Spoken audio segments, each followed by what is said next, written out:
Alright, picking this one up on turn 5, and today we're going to do something using Tree, which is a rarely seen tier 3 pet. I guess there are a few reasons it's not taken very often. One is that it has a restrictive ability, although I actually don't think it really matters that much, but I can understand why people wouldn't want to play it. Basically, it gains coconut at the start of battle as long as its attack is below a certain number. So here, with a level 1 tree, at having 6 attack or less will make sure you gain the coconut. And then I think it's 12 attack and then 18 attack at level 3. I'm not sure. I guess we'll find out as we go. But I'm pretty sure this level 1 at 6 attack, we can't give it any more, otherwise it won't work. And then I'm also putting churros on it. I like doing that with Tree because it means that we don't actually have to have high stats on it. It will gain the coconut before other start of battle effects go off, so here it could have tanked the snipe from the lynx. In the end, the lynx missed, but it also allows us to do other things in start of battle, which could potentially increase the stats on the tree. Without interfering with the coconut gaining ability. So we're going to take Fire Ant here. I'm not sure it's going to stay, but we're definitely going to go for the Platypus cell there. And yeah, here I've actually messed up because I've now given the tree at the front 7 attack, so you'll see that it doesn't actually work. Yeah, you get the buzzer effect, but the other one's still fine, so we put it behind the camel instead. So the team I want to make here is basically a forest. So we're going to have 3 trees, and then actually, are we going to have 3? I'm not sure. There are multiple versions of this that I played, and some of them I ended up with 3 trees and others only 2. So yeah, I'm not sure which one we're actually looking at here. There will be some extra clips at the end of variations on this theme. I think this one is 3 trees. But on turn 9, we get the most important unit of the build, which is the Eagle Owl. So Eagle Owl is one of many units in the game now, which gives stats on feint to units behind. We've got Warthog, of course, from way back in Golden Pack. We've got Blue Jay, which is another free-to-play unit you can use. We've got Fire Ant in the team already, although Fire Ant is slightly complicated by the fact that if there's a higher tier unit on the team than the tree, the Fire Ant will prioritize it, which is a little bit annoying. But you can't get around that just by having a lot of trees.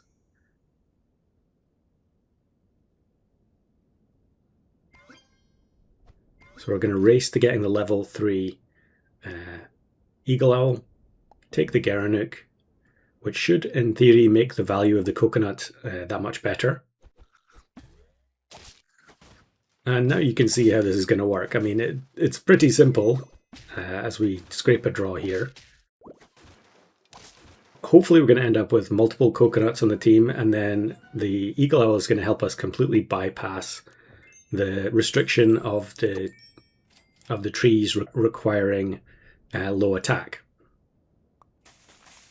So I find another tree here. Looks like we're going to keep it.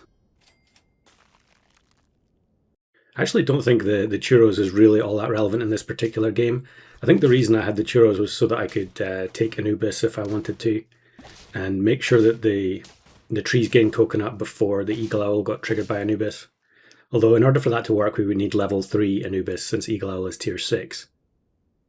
But yeah, it looks like I'm going to go for the churros anyway.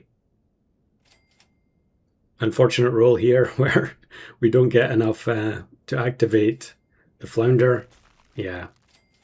I think anytime you have flounder in your pack, you really should put in one of the low value foods or the low cost foods like strawberry jam or what's the other one? There's 2 other ones now. There's a sandwich and also lollipop.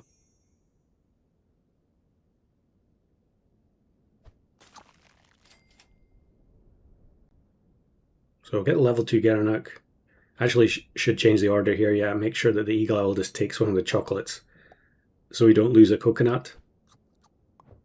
And then we can rearrange a bit. I guess we'll freeze Quetzalcoatl to go for the higher level trees. It doesn't actually really make much difference, because when you get a level 3 eagle owl this quickly, you're going to start getting ridiculous amounts of stats. And here the Darwin's Fox self-destructs attacking the coconut units. So we don't actually really need the Quetzalcoatl here yet. That's one of the benefits of tree here, even though it is restrictive. It's going to gain coconut even at level 1.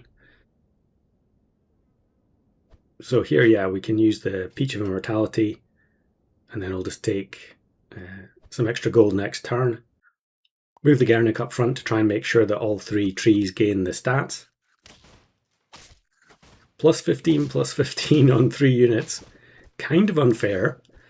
And given that they don't have any snipes here, we're not going to lose any of the coconuts as well, so it's a pretty simple win. And then we can take the churros on the last tree, really just for symmetry more than anything. And yeah, feed up the eagle owl since we can't give any of the trees any more stats, I don't think. And there is crocodile here, so the tree at the back did actually save itself by having the coconut early. Otherwise, we would have only got a much poorer value from the eagle owl. In fact, it would actually have been a draw there, wouldn't it? Yeah. Having the churros actually pays off in the end.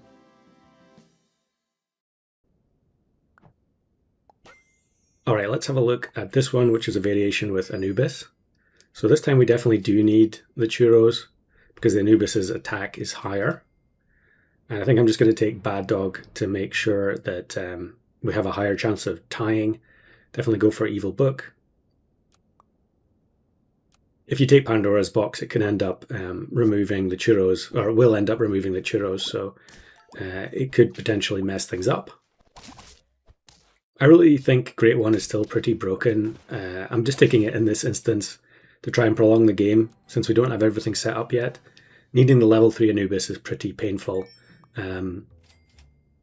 for any type of build like this. Unless you get that, Stoat Cell very early on, it can be a bit of a slog trying to get up to the level 3. So here's Anubis versus Anubis, but now we actually get the double value from the Eagle Owl, or it would have been double if we hadn't faced this team. And actually we lose. That is kind of crazy there that we lose with a level 3 Anubis to that Blowfish Hedgehog team. But we're going to take Real Velociraptor now. So this time, yeah, we're only going to have 2 trees. But hopefully those trees will be able to regenerate the coconut at least once each. Here's a bog standard jump team. Unfortunately, they do have Tiger Bug, which means they're going to end up removing the coconut if we still had it, although it was already gone. But I think we'll get away with the draw. We need Real Velo to be level 2 in order to make sure that both trees get a chance to reactivate the coconut.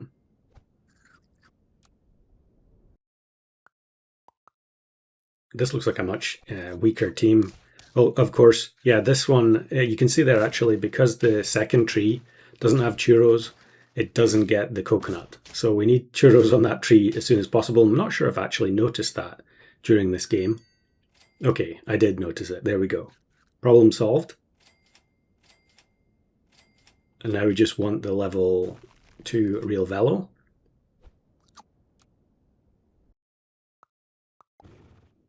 And this looks like a perfect opponent as well. Very low attack. Yeah, so the huge stats on the camel really don't matter at all. One of the coconuts does get wasted versus a 3-2 pig, but not to worry, it's going to be an easy win. We are on 1 heart, so not much room for error.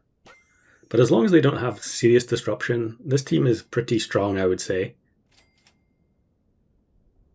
Even if both of the coconuts get removed by snipes, they should be returned by Real Velo. And then the double buffs from the Eagle Owl is no joke.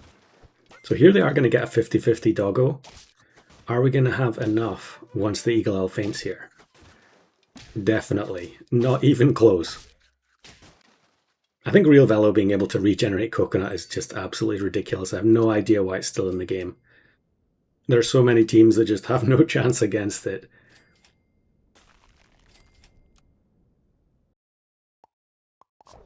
Okay, this is a much more menacing looking opponent. This is actually Wombat. Going for a very funny team. Yeah, I think I'm going to make a video about this team because I recorded his run.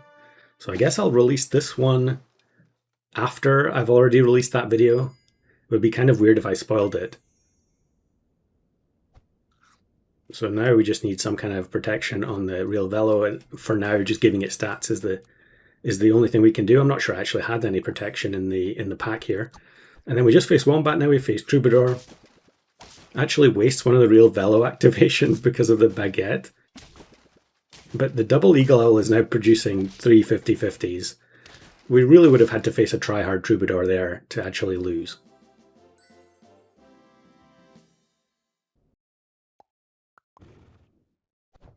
And then here's some other clips.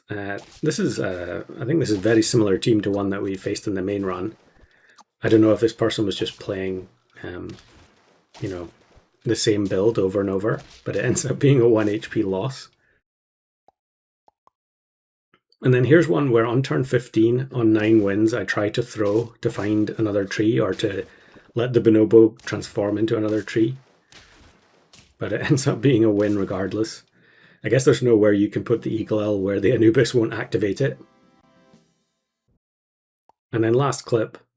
Again, it's a crocodile, but the churros means that we avoid losing the backline unit. So the Eagle Owl is going to get to faint. Okay, maybe not. We still lose the backline unit, but yeah, when the trees are becoming 50/50s after the fact, it really does feel a little bit unfair.